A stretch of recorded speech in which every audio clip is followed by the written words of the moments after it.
Breath of the Wild is a very special game to me. Not because it revolutionized the Zelda franchise and the gaming landscape as a whole. There are plenty of videos and podcasts that do that for me. No. Breath of the Wild is the game I dedicated the most amount of time to during the summer of 2020, at the height of one of the current historically significant events we're living through. When I couldn't leave my house, I can get lost wandering the quiet plains of Hyrule with Link, free to do as I pleased for hours on end. When my mental health started to suffer and I had almost no way of alleviating it, traversing Hyrule was enough of a distraction to forget the world around me. Mental health has been a factor of my life that I have learned to take care of ever since I graduated college in 2020. Let me paint you a picture of how bad my mental health has gotten since then. And let me be clear, this is for the purpose of context, not an invitation to a pity party. I went to college out of my home state, 3 states away. I was supposed to graduate in May of 2020. I went on spring break my senior year and never went back.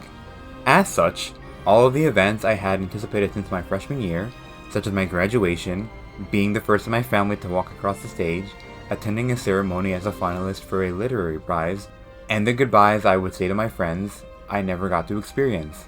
I never got any closure, and the only thing my school could manage to do was give us a video that was basically a PowerPoint presentation in October of that same year. Like everyone else, I was stuck home. I could not see my college friends due to geographical distance. I could not see my local friends due to safety concerns. I was scared and worried and unemployed and wondering how on earth I would help support my family. Said family, in turn, did not support me emotionally when I grew angrier, depressed, and temperamental. Around the time I finished Breath of the Wild in September 2020, I took a job at a local pharmacy out of financial necessity that further harmed my mental health. The combination of being unable to see my friends, doom scrolling, lack of closure, isolation, and an emotionally and physically overwhelming job really left me in a dark place. Later, seeing my college friends hang with one another and their friends once it was safer to do so hurt me even more because I could not do the same. What about your local friends, you may ask? Sometimes they're not around, and sometimes they can't hang. Other times, it's on me because I don't reach out. Can't you text people and call them? People aren't always available, and it's just not the same. When you sink into a rut, it's easy to grow complacent and stay where you are. I'm in a much better place now, but spending so much time in that awful headspace has really left me struggling to get out of my house, physically and mentally. I still mostly feel alone. I am alone. I still can't see my college friends without making the long journey. I don't always see my local friends. And I've grown even more depressed at the lack of social connection and loneliness, and so on. I've gone and sought therapy, which has helped, but my problems are still there. When I compare myself to where I was 2 years ago, I've grown a lot more emotionally hostile. My short temper has gotten shorter, I'm much less sympathetic and empathetic, and I realized I was being unjustifiably rude to customers at my job. My therapist nailed it on the head when he told me once, "You noticed that one day, you woke up with a frown on your face." What does all this have to do with Breath of the Wild? I swear we're getting there. Among the many details surrounding Link as a character is his silence. Save for his usual grunts and cries, he's a silent protagonist, which is to allow the player to see themselves in him. He's our vessel to traverse and explore Hyrule. We are in his shoes. The player and Link are not separate entities, but are one in a sense. You are Link. Now, let's look at Link in Breath of the Wild as a separate character and not as the avatar of the player. Sometimes I reflect on how Link must feel given his current position. To recap, he starts out the game waking up from being asleep for 100 years with amnesia. He exits the Shrine of Resurrection after being guided by a voice he doesn't quite recognize and sees the world before him. He learns from a stranger that he is the sole surviving member of a group of champions, and he must go and speak with someone named Impa. She then tells him that he must free the 4 divine beasts from Ganon's control before Ganon breaks free from Hyrule Castle and destroys Hyrule. This is a lot for someone to take in who just woke up from a nap. Time and time again, Link is told that he is the hope of Hyrule, and that its fate rests on his shoulders and his alone. Setting aside the fact that he is the wielder of the Master Sword and Hylia's chosen hero, how do you think Link feels? Do you wonder if he ever thinks on his travels, why me? Why do I have to do this? I wonder if he often ponders and reflects on what he has to do. Do you ever think Link feels overwhelmed? Lonely? He does interact with dozens of people around Hyrule, but they're not his friends or family. They're strangers in a strange world. You'd have to think that Link's mental health would start to suffer from being all alone. Exploring a world he doesn't remember, possibly grieving the friends he once had, racked with survivor's guilt, and tasked with taking down an overwhelming force all by himself. What do you think he would do? And that's how I can see myself in Link. I don't have the sole responsibility of taking down an overwhelming power that threatens to destroy my home. My friends aren't dead, and I don't have to do everything on my own, but I feel alone. I'm overwhelmed with my grief and trauma. I never grieved the loss of my final year of college and everything that followed in a healthy manner. I had to suck it all up and move on. Even before I graduated college, I was told that I had my entire life ahead of me, just as Link has all of Hyrule before him at the start of the game. I still don't know what anything has in store, but that's part of the beauty of what makes Breath of the Wild so special. You have no idea what's in store, you're given minimal direction, and yet the game simply says, go. Let's remove the stakes Link has to overcome for a sec. Say Ganon wasn't the threat, Zelda has no way to contact him, and he was free to do whatever he pleases. Without his memory of who he was, or what is expected of him, or who his friends were, he can start anew. He has the whole world before him. He can settle down and live an agrarian lifestyle. He can hone his skills and be the best shield surfer in the land.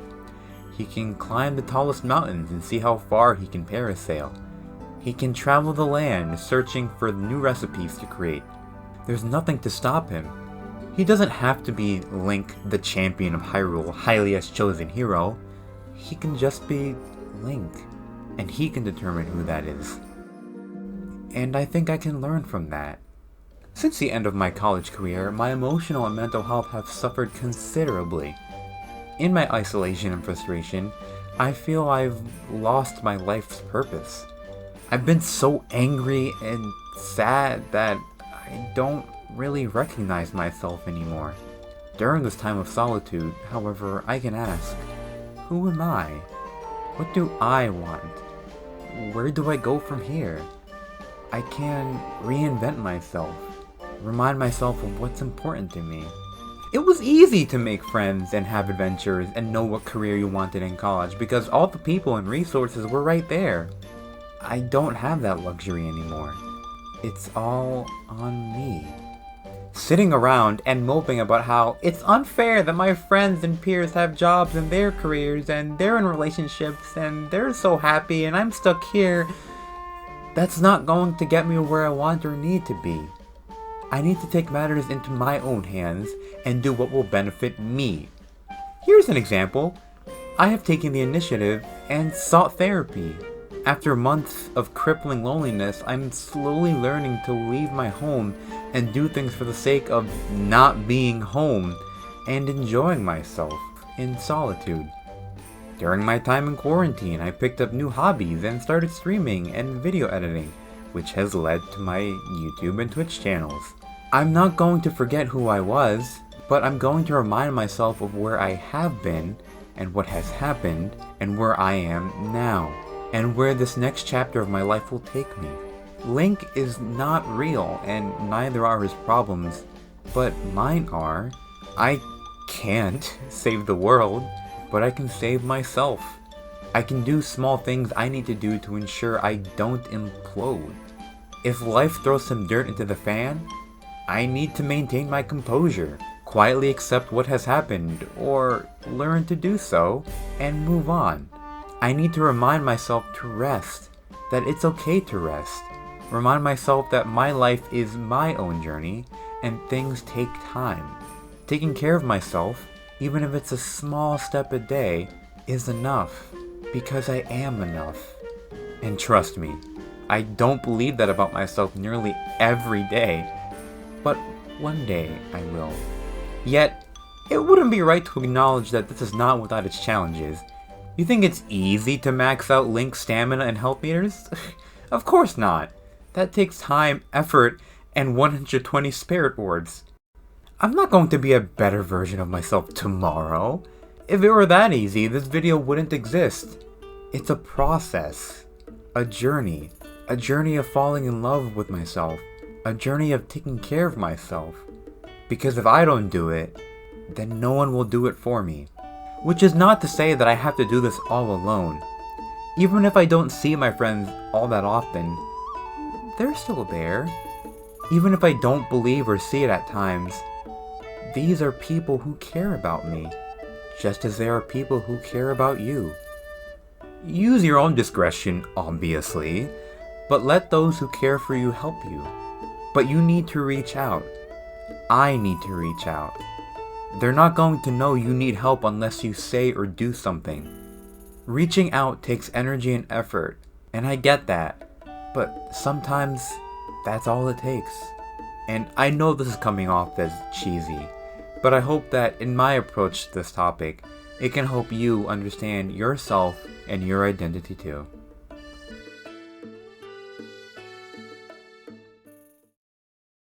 Hey, thanks for making it this far into the video. I really hope this didn't come off as too preachy. I made an effort not to replicate my Metroid video too much. I didn't want this to be a, oh man, that video did so good, I hope I can capture that success again. I wanted this to be a video where I could openly talk about my ideas regarding some of my personal struggles and how it relates to Link. Plus, anytime I get to talk about something I love, I think it was time well spent. If this video meant something to you, say something down in the comments. Not just for interaction, but because I genuinely loved reading the positive comments I got under my Metroid video. I want to hear people's thoughts and perspectives on what I said in this video. I don't know what else to say. Check me out on Twitch and watch some of my other videos. Other than that, thanks again for listening, and I'll see you later. Have yourself a damn good one.